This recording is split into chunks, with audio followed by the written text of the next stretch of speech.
शामिल करेंगे। शाह महमूद कुरैशी की अबूरी जमानत में 26 जुलाई तक तौसी कर दी गई है। शाह महमूद कुरैशी इंसदादी दहशतगर्दी अदालत में पेश हुए। शाह महमूद कुरैशी के खिलाफ थाना खन्ना में 2 मुकदमात दर्ज हैं। जज अबुल हसनात जुल्करनैन ने दरखास्तों पर समाअत की है और अपडेट इसमें यह है कि शाह महमूद कुरैशी के हवाले से आपको बता रहे हैं कि 2 मुकदमात उन पर दर्ज हैं और 26 जुलाई तक उनकी ज़मानत में तौसी कर दी गई है। शाह महमूद कुरैशी इंसदाद दहशतगर्दी की अदालत में पेश हुए। मजीद बात करेंगे। बोल न्यूज़ के नुमाइंदे एहतशाम अली बासी हमारे साथ मौजूद हैं। एहतशाम, बताइए क्या तफसीलात हैं?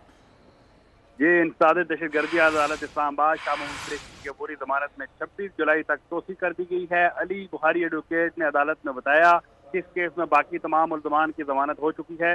अगर इनका कोई किरदार नहीं बनता तो आप बेगुनाह लिखते हैं। अदालत के रिमार्क यहाँ पर आईओ ने भी जो बयान दिया है उसके मुताबिक शाह महमूद कुरैशी को सिर्फ इमा पर इस केस में दाखिल डाला गया है और इस केस में जो है तलत रिजवान एडवोकेट अली बुखारी अतीक रहमान जो है वो अदालत में पेश हुए।